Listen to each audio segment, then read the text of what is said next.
Pat and Olivia, you're very, very welcome here in Studio 1 in Destination Newry, going out to the great wide world. But you know lots about the great wide world, not on the internet, but on your boat. No, on the wet side of it, we know an awful lot. Haven't we? Spent 9 years sailing around the world. 9 years? 9 years, yeah. The plan was 4 or 5 years. Well, that's what I agreed to. That's what I told Olivia. And we managed to stretch it out to just over 9 years. And we started off in Carlingford and came back to Carlingford. My goodness. Nice and Olivia, it wouldn't have been a great hardship for you to extend it by the extra few years, was it? It wasn't. It was... We spent a year and a half in New Zealand because of the cyclone seasons, you know. And we spent 2 cyclone seasons. Oh, because we decided to go back to Vanuatu, which we loved. Vanuatu. The New Hebrides. That's Vanuatu. Yeah, Vanuatu in the New Hebrides. And we love the people there. Primitive. And very, especially the islands that we sort of got very fond of. So it's your experience that beautiful places are populated by primitive people very often. Yes, but very nice people, you know. Oh, that's what I'm saying. Yeah, that's where the joy is. Yeah, they're wonderful people. Yeah. It's surprising, you know, when you're out there. Well, when you go away for that long, you are not going to be, let's say, spending a lot. You're trying to do everything as cheap as you can, and it's surprising how your values change, and you don't need. No. You know what That's the most beautiful message you bring back to us, because it's the message that will ultimately save the planet, for goodness sake. Pat, where did the idea come from? What was the genesis of it, and how did you confront this woman with the idea? We have our own business in the marine business, Channery in Dublin, and I was working long hours and 7 days a week and everything else, and we just got some inheritance on both sides, and our parents all died of cancer, and Olivia's sister died very young of breast cancer. Her brother got cancer. She had a scare, and we just decided, we got this bit of money, let's just go off and enjoy ourselves, because we don't know what's around the corner, and you do not know what's around the corner. So we went off and we blew it, and now we're back, and we very seldom even go out for a meal now, but we have the photographs to prove it. Yeah, you have indeed, but I mean, in doing it, it was a joint, you arrived at the decision almost together, because it was a collaborative thing between you. I remember, we were 4 years in the planning, and I mentioned to Olivia 4 years before we left that I think I'd like to sail around the world. And her answer to that was, that's fine, darling, can I have the money to do the weekly shopping? Yes. And that's the way it went. And then, what happened after that? You saw me getting interested. Well, Pat was an out-and-out racer, as you know. Of course. And small boats, wet bottom. Big boats as well. And big boats as well. You raced there. I keep thinking of you in terms of the dinghy supplies that you have as the work. I did Isoras and everything else on a big races. And fastnets and round Irelands and everything. But then I sort of started getting worried when he started looking at what I would call caravan boats, more like boats that you know, that were sturdier. Yes. Sturdier, more sort of ocean-going boats. Yes. And then I realised maybe he's serious. Yeah. You know? Pat, explain to me the criteria for that you applied to the craft you were looking at. What did you need to do this? I had some criteria that I required on a boat, and we spent a long time looking for a boat. There are 2 things when you're looking for a boat. Is there's the right boat, like there's horses for course and course for horses, and then there's the money. So you have to try and balance them up on it. And we were all over England and Scotland and looking for a boat, and we actually flew down to friends of ours in Mallorca to look at a Rival 41, a particular very popular boat. And we went down and we looked at it, and Olivia looked at me and I looked at her, and we said, no, we couldn't live on this. Yeah. And then we were walking around the yard and we saw this other boat that had been built in Cape Town in 1991, and they'd sailed it up into the Mediterranean in Mallorca. And we went aboard it, and as soon as we stepped into it, having looked at all the other boats, we knew this was the one we wanted. Immediately. First of all, I wanted fiberglass. Steel is grand, but I know nothing about steel. Wood, too much maintenance on wood. Fiberglass I can work with, and I have worked with. I didn't want teak decks. They're too warm and too much maintenance on them. And I wanted, the main thing, let's go into layman's terms now, I wanted a bed Yeah. where the occupants could get out without stepping over each other in the aft cabin. And we got that because I'm a fairly sound sleeper. Yeah. And the boat is very comfortable. Good sea boat, centre cockpit. Dry? Very dry. Up high centre cockpit? Yeah, good high centre cockpit on it. And in all the years, like we've done 39,000 miles, nearly 40,000 miles, say, and we never had a problem with the boat. It was very, very good. Isn't that and wonderful? even we were home a couple of years after we went off, and I went to the boat shows over in London, and I was looking at the brand new boats all around the same size, lovely boats, all displayed. And I came out of all these lovely boats, and I said, I much prefer our own boat. Our own boat, and when you can do that coming out of a boat show. Yeah. But you see, sometimes you, like you did, you walk into a scenario, and there it is. And you could go around for another 2 years and you'd never see the same boat, or a boat that would attract you in the same way. Yeah. You know it's it. You Just immediately we saw it, having looked all over England and everywhere else, this is it. Is it you're standing on here? This is it we're standing now, on, what is this? You've got some kind of trophy here. Yes, we did. Crossing the Atlantic, we went with the ARC, which is called the Atlantic Rally for Cruisers. It goes off in November every year. And there were 245 boats on this rally. And at the prize giving, the table was laid out with prizes for the fastest boat, and this division and that division and everything. We were just sitting there, and there was one prize left, and it said, now this is the top prize for this rally. It's called the Spirit of the Ark Award for the crew that contributed most to the spirit overall of the whole rally theme, right? And by unanimous acclaim, the winners are Pat and Olivia on yacht Aldebaran. And in the I've researched it. The rally was going for 14 years before that, and during that time there was 2,167 boats and 9,500 crew, and we were the first Irish crew to be awarded that prize. Yeah.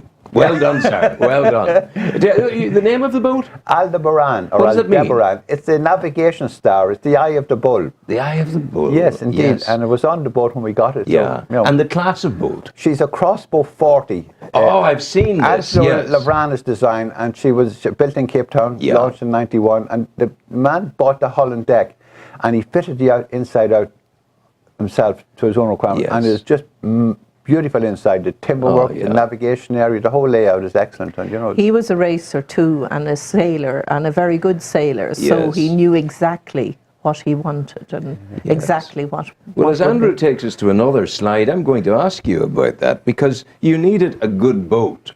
You needed the good time off to do it. You needed the good money to that's where you were cleaning the bottom of her. no, this is one in Indonesia. Yes. Where we actually, when we anchored, we had enough water, and the wind swung round, and we went up onto a shelf, and when the time went down. I was letting you off there. I was saying you were cleaning. You did it deliberately to clean it. We ran aground. You ran aground. That's a bit of a story there. And that. That's the one time we have rows, is when we're anchoring. Oh. Because Pat is thinking of the dinghy and the petrol and the engine and everything.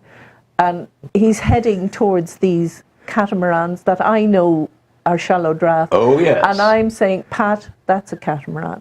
Pat, That's what's the depth under us? Because he wants it as little as possible under us. Yeah. And there was a shelf, a reef shelf there. And well, you were quite fortunate, really, there. That was good. But this here, I see the power that you've got, your turbo, your electricity, the wind vane. Were you fairly self-sufficient in that way? Did it do the job for you? I'll just slip that back in again. I'll do it for you. We can do it as we talk. Just come out here. Oh, it's easy. Yeah, to do. we had a wind generator. Hold that in your hand there, the wire. So, sorry. Come on. So you had the wind generator. With a wind generator, and we had two solar panels up at the top as well, two 34-watt solar panels. And we also had a 4-kilowatt generator aboard, a diesel generator, which gave us all the power we wanted. So you basically you could forget about power. You were okay. Yes, we had no problems with power on it. And water, we were able to carry 700 litres of water on two tanks. But we also had a water maker fitted. Oh, yes. And we were able to produce 45 litres of fresh water from the seawater per hour. 45 litres per hour? So we had no problems at all. we had two pumps. We put we got the water maker, and let's say with one pump, it was maybe 100. Yes. Together with a second pump, it's maybe 120. Yeah. So I went for the two pumps, and if one went down, we still had one. We could still do about 30 litres. And it had worked out once or twice, one pump went down, we were still able to use it. Still able to get it. Andrew, next picture, please. But I mean, the thing, what was this? This was something that you picked up on the way. That was in Thailand. Yeah. We were coming in to lift the boat out in a yard, and we ran over a fishing net. And that's the state of it. And these things are very often not marked. And not you're in that marked on this particular one at all. So we were just managed to limp into the yard, and they lifted us out. We were being lifted out, and you can see the mess there. Yes. Andrew, next, please. So you've got the boat.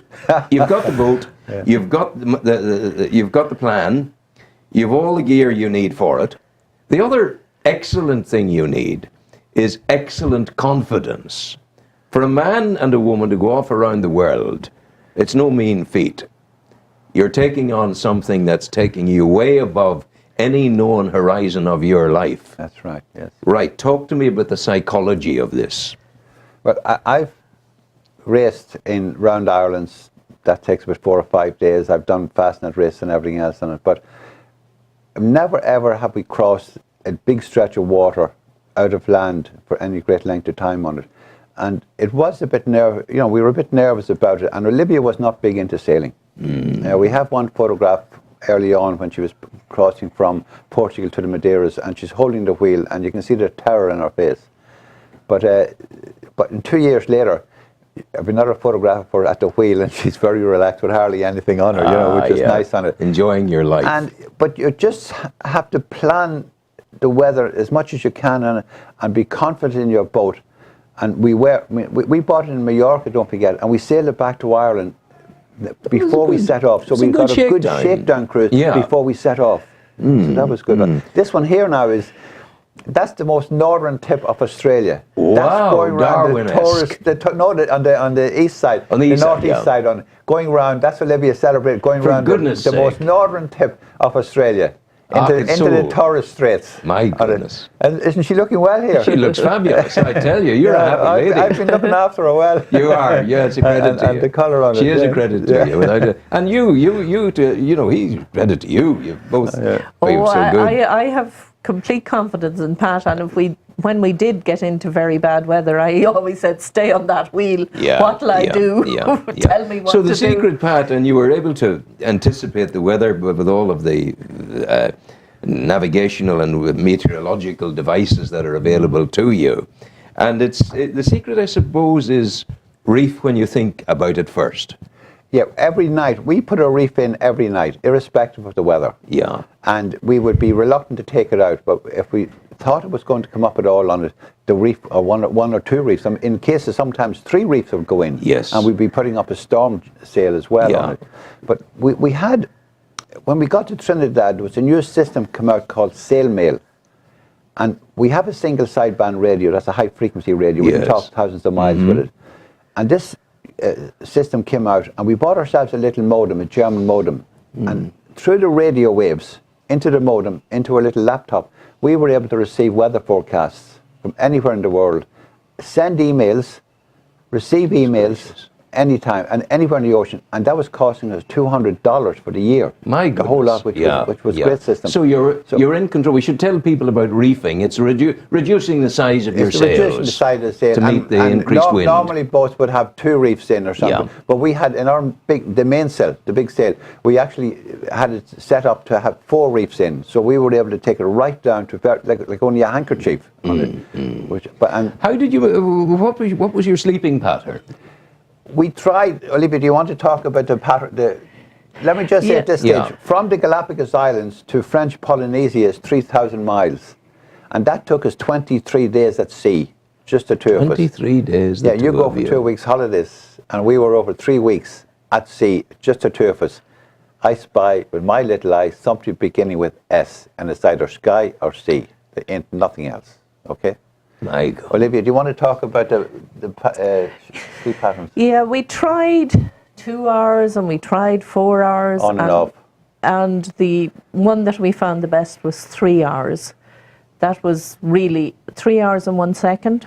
Yeah, 3 hours. because we So you were would eat- watching. You would get, during the nighttime hours, you would get 3 hours on the helm and then 3 hours sleep. Yeah, That's well, the way it worked. we use the auto helm a lot, you know. Yeah, but not through hours of darkness? Oh yeah, Oh, yeah. You're happy doing yeah. that? We would use we had a wind steering system as well on the back of the boat, the transom. Yeah. And we were able to set that up, and that steered the boat as well at a set angle to the wind. So we didn't have to use the electric help. the power. Yeah, you with use the vane power. system. We used the vane Yeah. system on it. But Maybe another photograph, Andrew. And where was this now? You're ashore and Fiji. you're meeting the lovely people. We're in Is Fiji. it Vanuatu? No, Fiji. Fiji. This is Fijian Fiji, Islands. and we went ashore, and this lady invited us into her house for some pancakes. How And our wonderful. husband was on the left-hand side, and he was making little pancakes, and that's us having our pancakes. And that's a friend of ours from New Zealand that we got very friendly with, and they were visiting us for a couple of weeks in Fiji. And How that's it. wonderful to be so well received. Ah, superb. It speaks volumes about the nature of humanity. But look at the furniture. Yes, it's lovely. Nothing. It's great. Nothing. And it's that was great. common, and these Yeah. people have nothing, and But there's a happiness. Oh, without a happiness. doubt. Yeah, Yeah, yeah, how well we exactly. can learn the lesson. no, we get on great Yeah. with them all. Did you see any evidence as we go further through the slides? Did you see any evidence at all on your journey of man's inhumanity to the oceans of the world? Yes, we found it on Leeward Islands where the wind was blowing onto the islands. Every time we walked on the beaches there was nothing, rubbish, wasn't there, Olivia? Yeah. A Yeah. lot of plastic Goodness and gracious. tins and everything else on it, all on it. And coming up the Red Sea, on one of the islands, there was sharks and their fins had been cut Oh off. no, not that carry on. Yeah, really Yeah. bad now. And I have a We were policy very- that I will not eat in any restaurant, irrespective of what nationality is, that serve shark fin soup. No, of course you shouldn't. Could yeah. not do it on it. Yeah. But I will go in and I will sit down, and if I see the menu, I don't get up and walk out. I call them over and I tell them Yeah. why I'm going out. Yeah, yeah. But it was disgraceful to see. Appalling. Absolutely. And this particular one here, when we were leaving, there were 3 areas that we were concerned about. One was Colombia, and we Yes. said we would have to keep away from Colombia Yeah. because it's drug runners and everything Of course, else. pirates. Pirates, exactly. The second one was going down to New Zealand across the Tasman Sea, where you get big lows coming in, bad weather. Bad, yeah. And it takes about 10 days to go down there. And the third one was the pirates off Somalia. They were the course. 3 areas that we were concerned And you about were when we off left. Somalia. Yeah, later on we were. Yeah. So the first one was Colombia. Keep away from Colombia. And as we got closer, we heard on the radio from other friends, it's lovely in here. Come into Colombia. And we went into Cartagena in Colombia. And we had the most wonderful Christmas and New Year there, wasn't it, Olivia? Yeah, it was. It was About great. Great time. Preconceptions And- are a dangerous thing. A beautiful walled city, Yeah. really, the old city. Very, Fantastic. very, oh yeah. What was your plan of action for piracy off Somalia, for example? Well, when we eventually, after a good few years, we were heading back up, we went from Thailand, Sri Lanka, India, across the Indian Ocean into Oman. And we got with 5 other boats, and we formed a small convoy to do the 5-day run between Oman and Aden in the Yemen. This Yes. is off the northern coast. Dangerous Yeah, territory. it's called Pirate Alley. It's off the Yes. northern coast of Somalia. And we had, what we did was, you would normally have waypoints on a trip. It was about 600 miles. And we decided on calling the first waypoint Alpha, Bravo, and Charlie. That's the way we did our waypoints. And when we were giving our positions out to the other yachts, we would say we were so many miles from Alpha, so many miles from Bravo, and so many miles south or north. Yeah. So the other yachts would know where we were, but any of the anyone banditos listening that in were would listening, not. they would not know what Alpha, Bravo, and Charlie Yes, of were, course, and the other of yachts course, did. of So we course. took and at night time, we didn't use masthead lights. We just used the deck lights. Yeah. And we kept pretty You close. wouldn't have been seen. No, well, Yeah, you're certainly under the but radar. Rowan, we had no firearms. No. If they come out, we had no chance. No chance at all. And I mean, you could never compete with them No, from no, firearms point of view. No, Don't waste of time. No, Yeah. no. So, can we have another shot there, Andrew, please? That's a very happy. Now, where was this? That's up in the Northern Territory in Australia. That's a cathedral mound. That's a termite mound. Mound or look at the whatever, size of it. Indeed. And it's called termites because you can see the flutes on it, like in a church, a cathedral on it. Yes, of course. So that's it's like a cathedral, the organ pipes. Yeah, exactly. Without a doubt. And Andrew, what do we got next? These. Where are we here? Vanuatu, your paradise place. Yeah, we're up in the remote Banks Islands in Vanuatu. This is Chief Godfrey and his wife Alice. Yes. And we went there. Poor Alice is dead. We went there, she dead since. Yeah, we went there the first year and we met them and we got very friendly with them at a festival that they had gone up to run for another chief. And I said to Godfrey, why don't you run your own festival next year? Yes. So we said, do you think we could? I said, yes, I'll give you a hand to run it and I'll promote it. So that's why we went back out to Vanuatu a second year and we helped them to run this festival. Yes. And during the festival, we got 29 yachts there. The previous year, there was only 29 yachts arrived for the festival, as against 15 the previous year with this other guy on it. And during the festival, there was a pig killing ceremony. Yes. And what happens is that when the pig is killed in some of these big ceremonies, the chief's family are blooded with the pig blood. Yes. His family. Yes. And in the middle of this, I was asked to come up and be blooded. Now, I was the only white person up there to be blooded. And I was blooded into the family with pig blood. Right? And so I was, and this are my new parents, Godfrey and Alice. Yeah. Godfrey's the same page as Pat. But I have to say, where in Vanuatu, in the name of Vanuatu, did they get Godfrey and Alice? Yeah, I think it was the missionaries. The missionaries. Yeah. One thing that disappointed me out was when we went to Tahiti. Yeah. I always read about Tahiti and everything else, and when all the old buccaneers all arrived in, the old sailors arrived in, all these maidens would have come out in the canoes all bare-breasted and throw themselves at it. No, the missionaries have ruined all that. They're all fully clothed now with big dress. No. Yeah, see, how dare they? Varlets, goodness gracious. In the journeying, we've dealt with pirates, we've dealt with the oceans, we've dealt with the meteorology of the whole thing. What was the greatest moment of serious tension? I'm not going to say fear, because if you're fearful, it's not productive. I would think of New Caledonia. Yeah, that was pretty. There was two.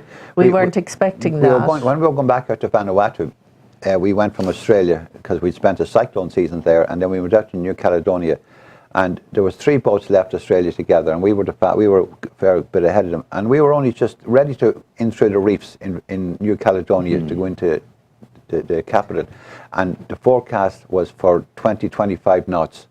And we were getting 30 knots. Wow. Olivia, do you want to say what happened? And then it kept going up, went up to 40, went up knots. To 45. It kept going up.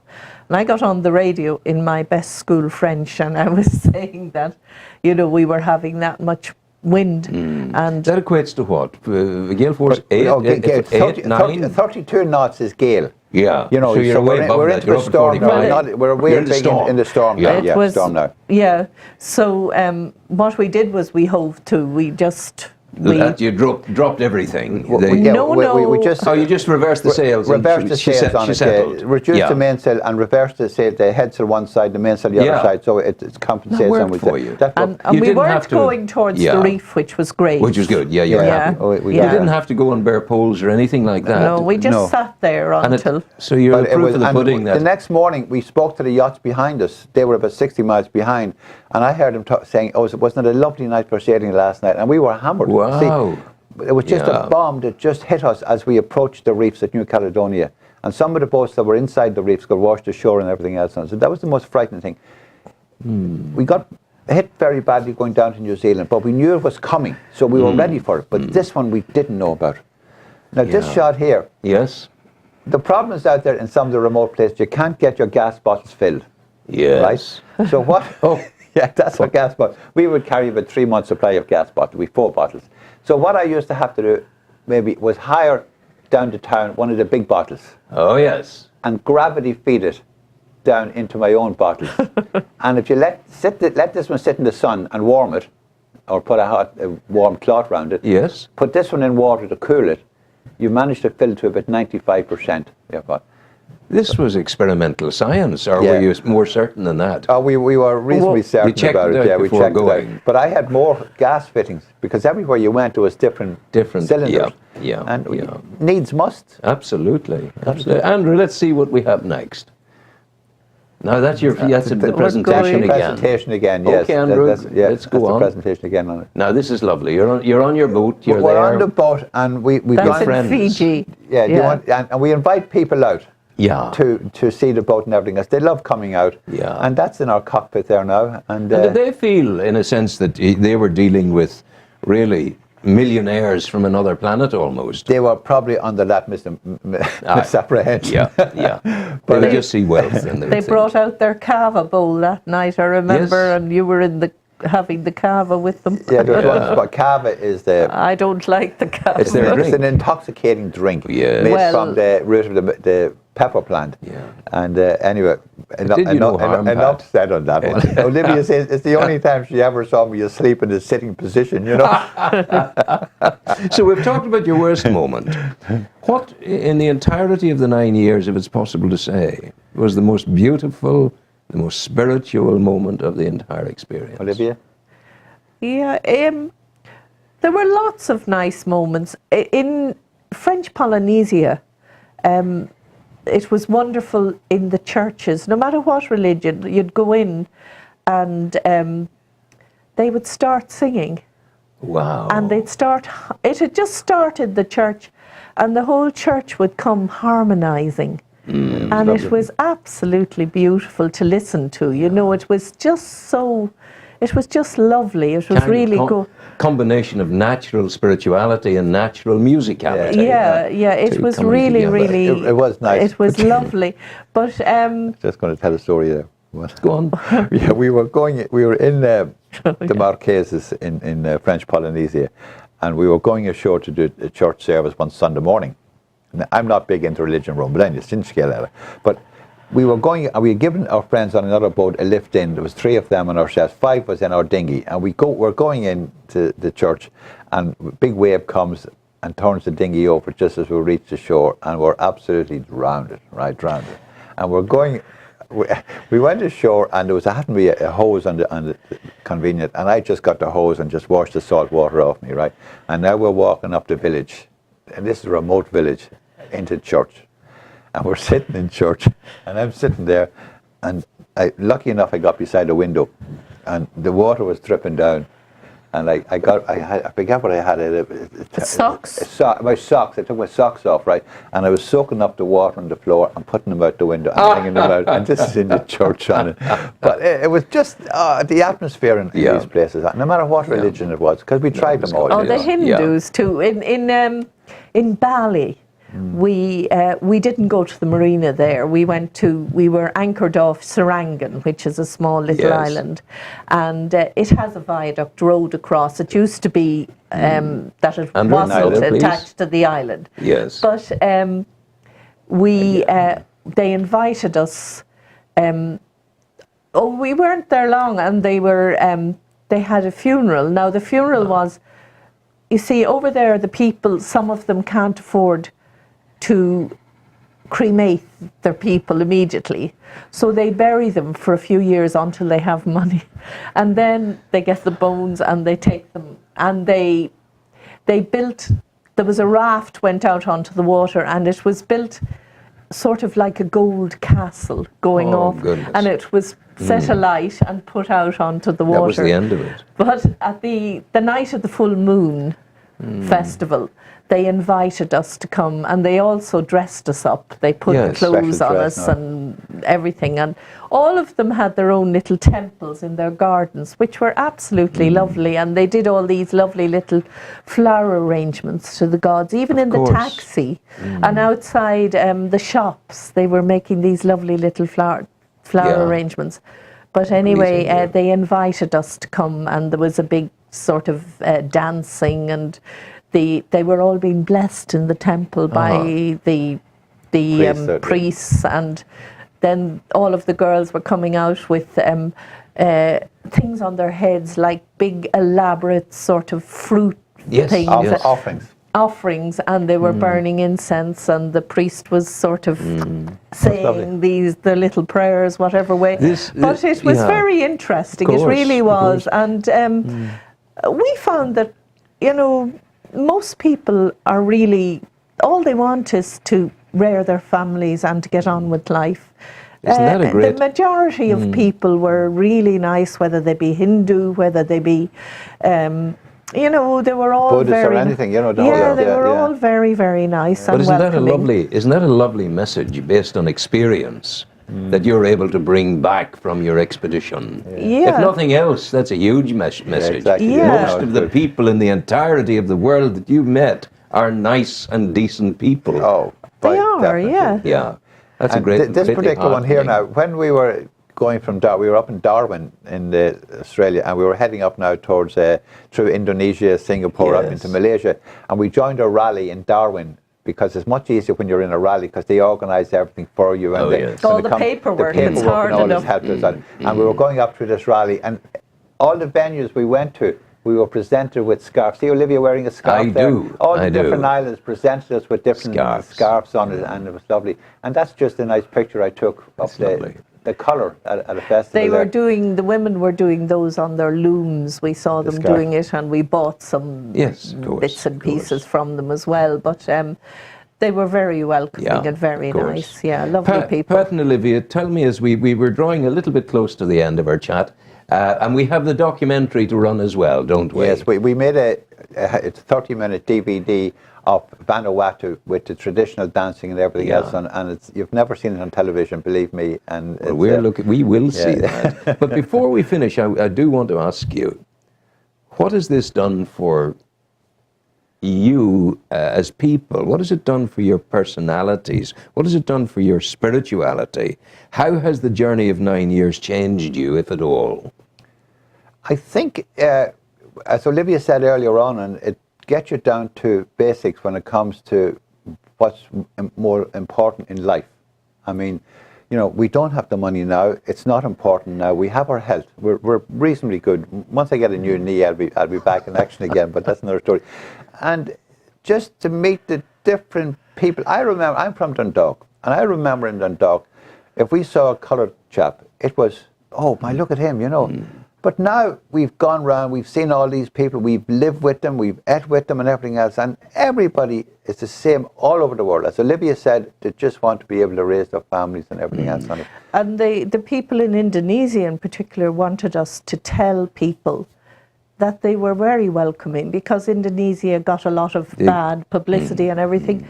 And really, on the whole, people were very welcoming and brought us into their houses, no matter where we were. In Cochin, we were invited to a wedding and brought up 40 kilometres out. And no matter where we went, we had it. They were lovely people, very nice, everywhere. So the world's a good place.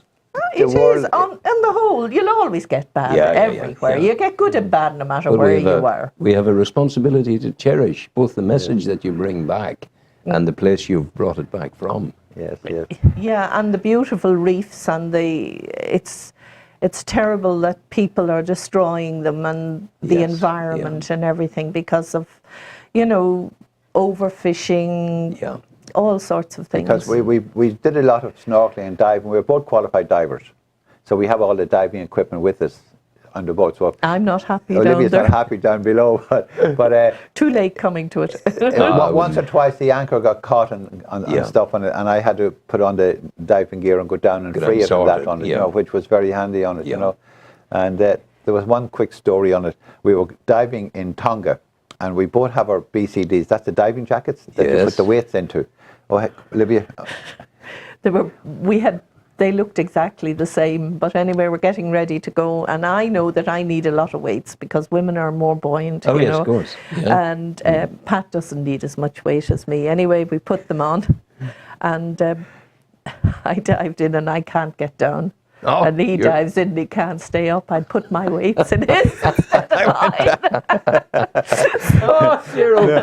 There's some explaining if I drowned or something on it, you know. She wouldn't believe it. So. You've enhanced our program today because you've taken us on a wonderful tour of our planet. Our But we do a lot of talks around the country on it, and we do it from a general audience. We don't go into technical salient things. It's all our stories and everything else on it. Yeah. And we do charity work as well. It's great to be able to talk about your experience and get some money for charities and that on, which is great. It's and so we do other important. stuff for clubs and any organisation we'll talk for. Yeah, and they contact you where? They can contact us.